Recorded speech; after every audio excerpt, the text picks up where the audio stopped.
Hello and welcome back. Again, I do hope that you are taking care of yourself. And this next lesson is actually for those of you who are moving into dating and they're ready to date. And for me, that was actually a year and a half. It was in the second year that I had healed enough emotionally, found out more about myself, and was ready to date again. And this is called Nurses and Purses. And even though you might not be someone right now who's dating, you might know someone who is, and you can help them through some of these concepts. And also just be aware of it when you do think that you're ready to date again. And so dating again, it's moving into a phase. I don't know if you know the last time you actually had to date someone who was not your husband, and it may feel scary, but it can be a new experience. And remember, being uncomfortable is a good thing. It's having you grow and expand, learning more about yourself. So leaning into this and saying, I would like to do this, and it can be fun and easy, may help in the process. Now, one of the things that might be happening, it's different for everyone. Remember, like the fingerprint, it's different for you than the person like me who's a widow.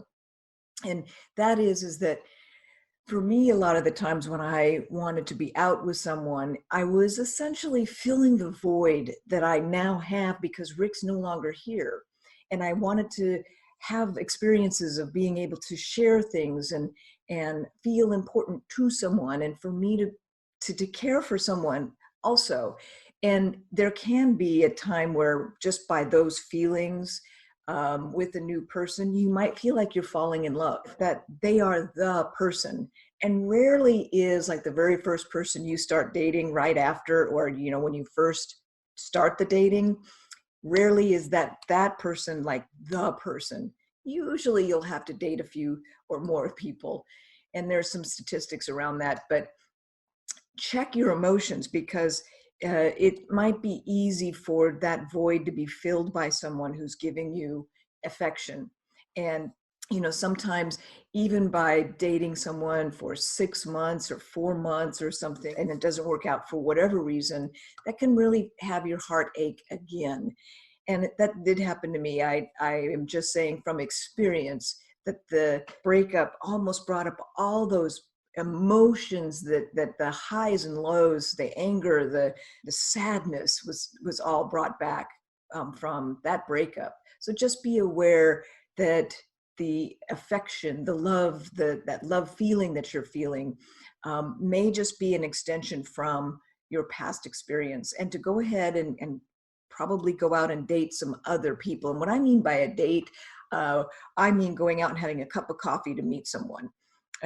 Not a long process, not lots of holding hands necessarily. It's getting to know someone. As you are thinking that you're really liking this guy and he might be someone you want to be with ongoingly, I encourage you to ask your friends and your family about them and think long term.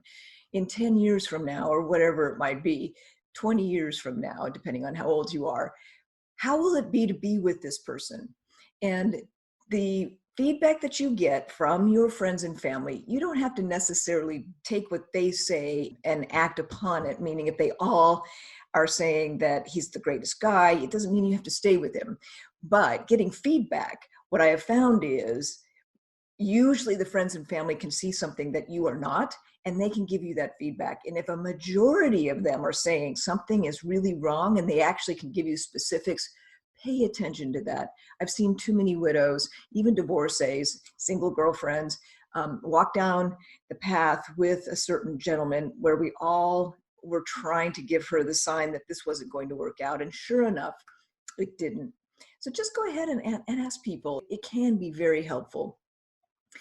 And a lot of times you're looking for that connection, that conversation, and it's easy to be able to fall prey to someone who is just needing someone to take care of them, and their intentions aren't as good as you would like them to be, and they're needing somebody to take care of them, not just when they're sick, although that's a good one, but also while they're well. And I call that the nurses. They want a nurse to take care of them.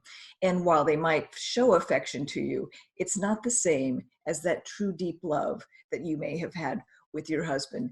You know, and some of them are really only wanting to be taken care of by money, and they might be showing affection to you because of what you have in money, and they want to be taken care of by your money, and I call that purses. So that's the Nurses and Purses title of this lesson.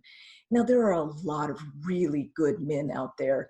I know of some myself, and you know, you want to have that affection and go out and be wined and dined, and just know that if you ask your neighbors, your friends, if you go to church, the people who are there, that you're ready to start dating and introduce you to people who they know and trust.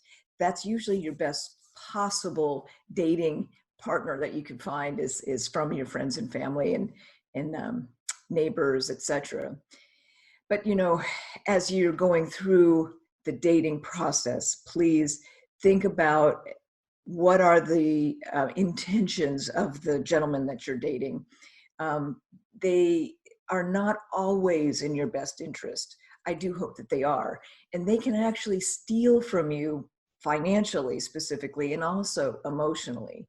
And even if you're not dating right now, go ahead and step up and help others to try and get to know what the true intentions are of the person that they're dating.